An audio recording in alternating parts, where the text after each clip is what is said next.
அஸ்ஸலாமு அலைக்கும் வரஹ்மத்துல்லாஹி வரகாத்துஹு. எல்லாருக்கும் வணக்கம். நம்ம இன்றைக்கி ஒரு ஆம்லெட் பொரிச்ச குழம்பு தான் நம்ம செஞ்சுருக்கோம். இந்த குழம்பு எப்படி செய்யலாங்கிறத வாங்க நம்ம முழு வீடியோவில் போய் பார்க்கலாம். முதல்ல மசாலா அரைச்சிக்கிறோம். இதுக்கு மசாலா அரைச்சி செஞ்சோம்னா கிரேவி ரொம்ப நல்லாயிருக்கும். ஒரு கைப்பிடி அளவுக்கு நான் தேங்காயை சின்ன சின்னதாக கட் பண்ணி வச்சுருக்கேன். ஒரு அரை ஸ்பூன் சோம்பு வச்சுருக்கேன். 2 கிராம்பு, ஒரு துண்டு பட்டை, ஒரு 4 முந்திரி பருப்பு வச்சுருக்கேன். ஒரு பெருசாக ஒரு தக்காளி பழம் எடுத்துக்கிடுவோம். ஒரு கைப்பிடி அளவுக்கு சின்ன வெங்காயம் உரித்து வச்சுருக்கேன். அது கூடவே நம்ம 2 ஸ்பூன் அளவுக்கு தனியாத்தூள் சேர்த்துக்கிறோம். இதெல்லாம் வந்து நம்ம மிக்சியில் போட்டு அரைச்சிட்டு வந்துடலாம். 2 டேபிள் ஸ்பூன் அளவுக்கு தனியாத்தூள் சேர்த்துட்டு மிளகாத்தூள் வந்து ஒரு அரை ஸ்பூன் அளவுக்கு சேர்த்துக்கிடுவோம். இது வந்து ரொம்ப காரமாக இருக்கும். நீங்கள் காரம் இல்லைனாக்கா இன்னும் கொஞ்சம் அதிகமாக சேர்த்துக்கிறங்க. இது வந்து நான் வந்து ஒரு அரை ஸ்பூன் அளவுக்கு மிளகாத்தூள் சேர்த்துருக்கேன். இது எல்லாத்தையும் நம்ம வந்து தண்ணி ஊற்றி எல்லாத்தையும் நல்லா நெய்ஸாக அரைச்சிட்டு நம்ம தாளிக்கிறத பார்க்கலாம். மசாலா அரைச்சாச்சு. இது அப்படியே இருக்கட்டும். நம்ம முட்டையை முதல்ல ஆம்லேட் போட்டுக்கிடுவோம்.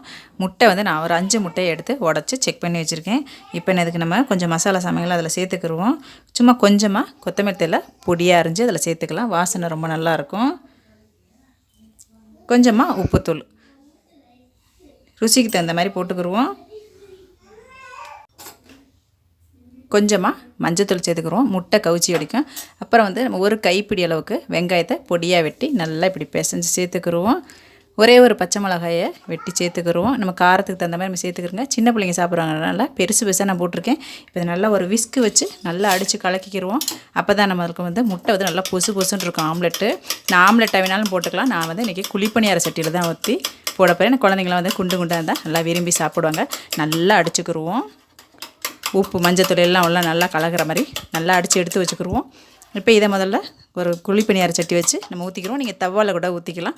அது நம்ம விருப்பம் தான். இதை நம்ம எடுத்து வச்சுக்கலாம்.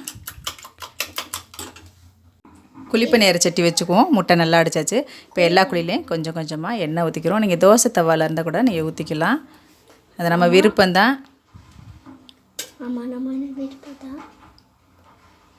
இப்போ சட்டி நல்லா காயட்டும். காய்ஞ்சதை நம்ம முட்டை ஊற்றலாம்.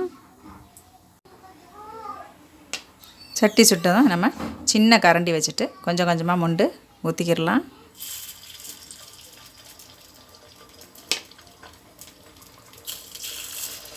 ரொம்ப ஸ்பீடு வேணாம். ரொம்ப ஸ்பீடு தான் முட்டை தீஞ்சிரும்.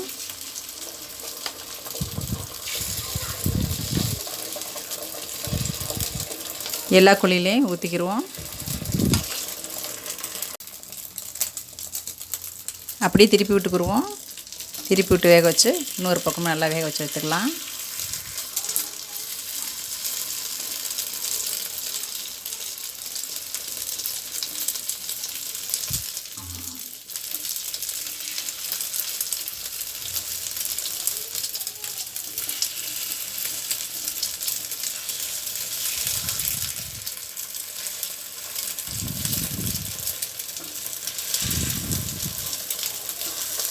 மறுபக்கமும் நல்லா வேகட்டும்.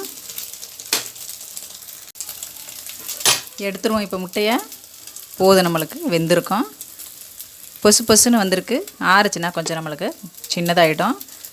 எல்லா முட்டையும் எடுத்துகிட்டு நம்ம மிச்ச முட்டையை பொரிச்சிட்டு குழம்பு தாளிக்கிறத பார்க்கலாம். ரொம்ப ரொம்ப ஈஸி. சட்டுன்னு செய்யலாம். காய்கறி எதுவுமே இல்லை அப்படின்ற நேரத்தில் ஒரு 4-5 முட்டை இருந்தால் போதும். டக்குன்னு இதை கிரேவி செஞ்சிடலாம். மிச்சம் இருக்க முட்டையும் பொரிச்சிட்டு பார்ப்போம். முட்டையெல்லாம் பொரித்து எடுத்தாச்சு. இப்போ நம்ம குழம்பு தாளிக்க போகலாம். வேறு ஒரு கடாய் வச்சுக்கிறோம். வேறு ஒரு கடாய் வச்சுட்டு ஒரு 2 டேபிள் ஸ்பூன் அளவுக்கு எண்ணெய் ஊற்றிக்கிடுவோம்.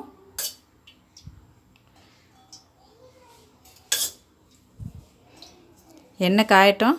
காய்ச்சது நம்ம ஒரு 1/4 ஸ்பூன் அளவுக்கு சோம்பு சேர்த்துக்கிறோம். சோம்பு பொரியட்டும்.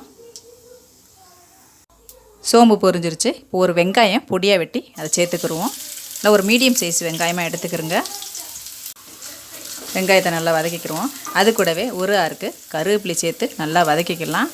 கொஞ்சம் வெங்காயம் நல்லா வதங்கட்டும்.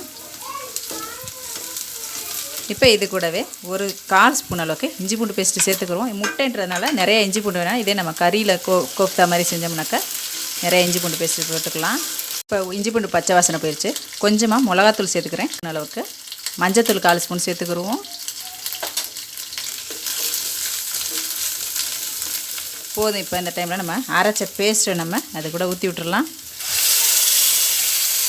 கொஞ்சமாக மிக்ஸி கலந்த தண்ணி சேர்த்து ஊற்றிக்கிறோம். குழம்பு வந்து நம்மளுக்கு எந்த அளவுக்கு தேவையோ அந்த அளவுக்கு நம்ம குழம்பு வந்து தண்ணி ஊற்றி கலக்கி விட்டுக்கலாம்.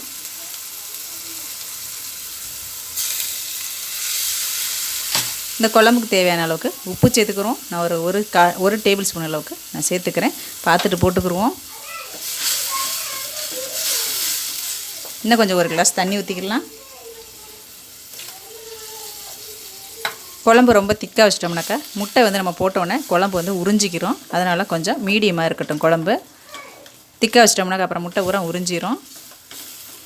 இப்போ நல்லா கொதிக்கட்டும். நம்மளுக்கு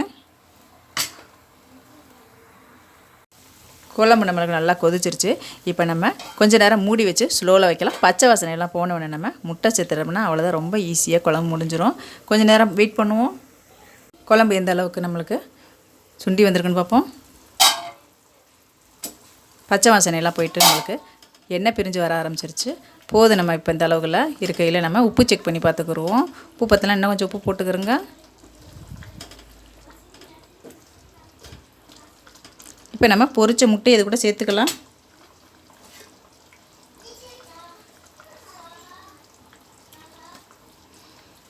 நீங்கள் தோசைக்கல்லில் கூட ஊற்றி போடலாம், நல்லாயிருக்கும். இந்த மாதிரி குண்டு குண்டாக போட்டால் பசங்க வந்து விரும்பி சாப்பிடுவாங்க. அதனால தான் நம்ம வந்து குழிப்பணியார சட்டியில் போட்டிருக்கோம். கடைசியை நம்ம கொஞ்சமாக கொத்தமல்லி இலையை தூவிட்டு அவ்வளோதான் நம்மளுடைய. ரொம்ப அடுப்பு இதுக்கு மேலே வேகம் வேணாம். ஒரு 2 நிமிஷம் கொதிச்சா போதும். நம்மளுக்கு அந்த மசாலா ஊறுறதுக்கு மட்டும்தான். அவ்வளோதான், நம்மளுடைய முட்டை குழம்பு அருமையாக ரெடி ஆயிடுச்சு. நீங்கள் இதே மாதிரி பொரிச்ச முட்டை குழம்பு செஞ்சு பார்த்துட்டு அம்மாவுக்கு லைக் பண்ணுங்கள், கமெண்ட் பண்ணுங்கள், சப்ஸ்கிரைப் பண்ணுங்கள். சப்ஸ்கிரைப் பண்ண எல்லாரும் அம்மா வீடியோ தொடர்ந்து பார்த்துட்டு வாங்க. ரொம்ப ரொம்ப நன்றி.